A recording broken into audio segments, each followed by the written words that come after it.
Welcome to Copenhagen. For the past several months I've been curating street art for you. We are going to start here where it has been vandalized because that way it can only go up. So let's head out, let's see the beautiful street art of Copenhagen.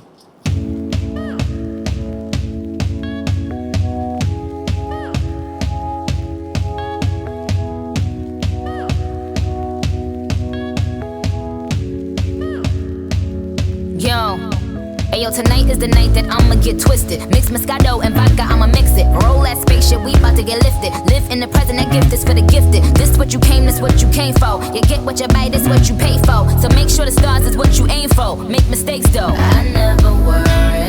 Life is a journey. The art piece right behind me, Black Sun.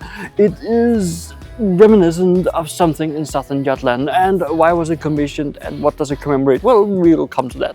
Black Sun is something you can see in southern Jutland. It is called Sort Sol in Denmark and is when the blackbirds, the common blackbirds over in southern Jutland, they dance up and it makes it look like they try to black out the sun. You can almost sometimes feel like the sun is actually blacking out from the sheer amount of blackbirds dancing up, at least if you stand in the right area compared to the sun.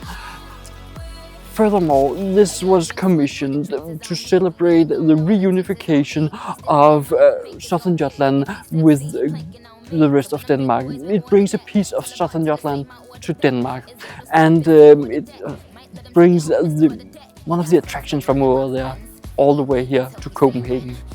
It's a way to bind the country together. The reunification was in 1920 and this was revealed in 2020, 100 years after. So it is quite a special historic piece, at least it relates to history. And let's go out and find some more interesting pieces in Copenhagen.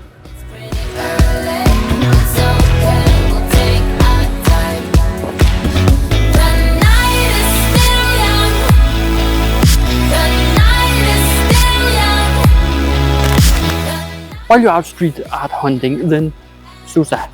Go ZUZA hunting. It is a shortening of the word zusammen, which means together in German. And this is made by Anders Tordal, a prolific character in the Danish street art scene. He's very active still.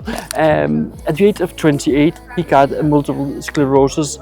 And he's still active in the street art scene, so definitely go ZUZA hunting. And did you know that this actually started in the 1980s? Yeah, all the way back then, and it is still going, so definitely worth it. And let's head for the next point.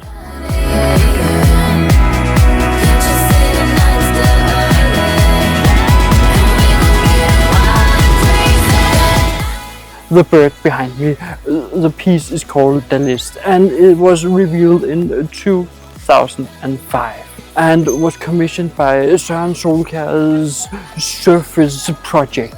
It was part of a big project to get prominent street artists to display their art on big surfaces like this one.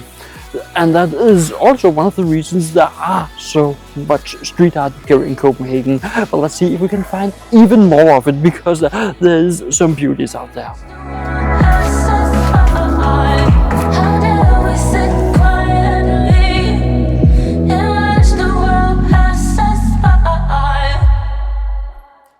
The Raw, the one behind me, another one of Søren Solkjær's surface projects to beautify Copenhagen on these big canvases.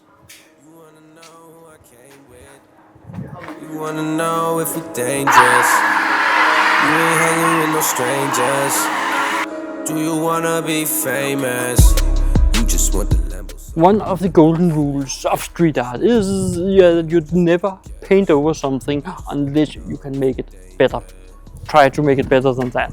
There's no reason to paint over that. So if you come with your little